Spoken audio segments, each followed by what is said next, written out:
আসসালামু আলাইকুম। আশা করি সবাই ভালো আছেন। আজকে যে ওষুধটি নিয়ে কথা বলবো সেটি হলো জিঙ্ক সিরাপ। জিঙ্ক সিরাপটি কি কাজ করে, ডাক্তাররা জিঙ্ক সিরাপ কেন প্রেসক্রিপশন করে থাকেন এবং আপনার বাচ্চাকে আপনি জিঙ্ক সিরাপ কেন খাওয়াবেন এবং কিভাবে খাওয়াবেন তা নিয়ে থাকছে আজকে আলোচনা পর্ব। ভিডিওটি শুরু করার পূর্বে ছোট্ট একটি অনুরোধ, তাহলে যারা মেডিসিন ও স্বাস্থ্য বিষয়ক পরামর্শ পেতে ভালোবাসেন তারা চ্যানেলটি সাবস্ক্রাইব করে রাখবেন। জিঙ্ক সিরাপ বাজারে এনেছে স্কেপ ফার্মাসিউটিক্যাল লিমিটেড।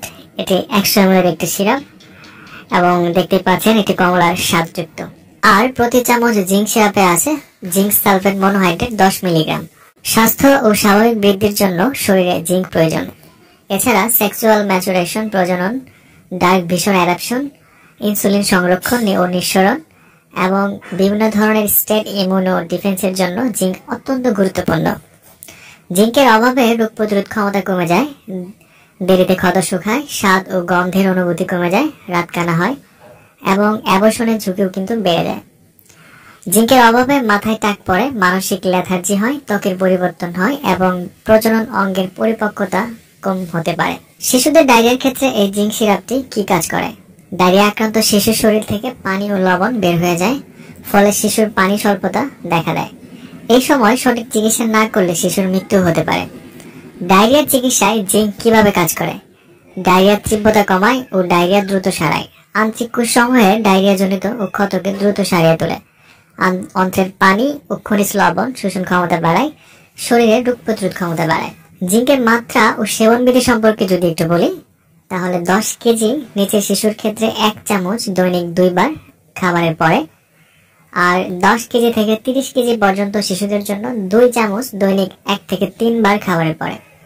আর যারা প্রাপ্তবয়স্ক আছেন তাদের জন্য 4 চামচ করে দৈনিক 1 থেকে 3 বার খেতে হবে, অথবা ডক্টরের পরামর্শ অনুযায়ী জিঙ্ক সিরাপটি সেবন করতে হবে।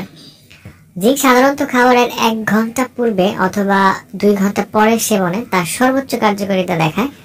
পরিপাকতন্ত্রের সমস্যা থাকলে এটি খাবারের সাথে সাথে গ্রহণ করা যায়। জিঙ্কের রিয়াকশন নিয়ে যদি একটু কথা বলি, তাহলে টেট্রাসাইক্লিন এবং জিঙ্ক একসাথে সেবন করলে উভয়ের শোষণ মাত্রা কমে যেতে পারে। আর জিঙ্ক বা এটার কোনো উপাদানের প্রতি যদি কোনো সংবেদনশীল থাকে, সেক্ষেত্রে রোগীর এটা ব্যবহার করা যাবে না। এবার জানবো জিঙ্কের পার্শ্ব প্রতিক্রিয়া সম্পর্কে। কিছু কিছু ক্ষেত্রে বমি ভাব, বমি, ডায়রিয়া, পরিপাকতন্ত্রের সমস্যা, বুক জ্বালা পোড়া বা পেটে ব্যথা হতে পারে। তবে এক্ষেত্রে এরকম দেখা দিলে অবশ্যই ডক্টরের পরামর্শ নেওয়া উচিত। গর্ভাবস্থায় ও স্তনদানকালে এই ওষুধের নিরাপত্তা এখন পর্যন্ত প্রতিষ্ঠিত হয়নি, তাই গর্ভাবস্থায় এবং স্তনদানকালে জিঙ্ক সিরাপটি ব্যবহার থেকে বিরত থাকতে হবে। জিঙ্ক প্লাসেন্টা অতিক্রম করে এবং মাতৃ দুধেও এটি পাওয়া যায়, তাই গর্ভাবস্থা এবং স্তনদানকালে এটি ব্যবহার করা যাবে না। আর জিঙ্ক সিরাপটি আপনি আপনার নিকটস্থ ফার্মেসিতেই পাবেন। ওষুধটি কেনার আগে ওষুধের উৎপাদন তারিখ এবং মেয়াদ উত্তীর্ণ তারিখ দেখে ক্রয় করুন। তো জিঙ্ক নিয়ে ছিল এই পর্যন্তই। জিঙ্ক নিয়ে যদি কোনো প্রশ্ন থেকে থাকে অবশ্যই কমেন্টস করে জানাবেন। সুস্থ থাকুন, ধন্যবাদ।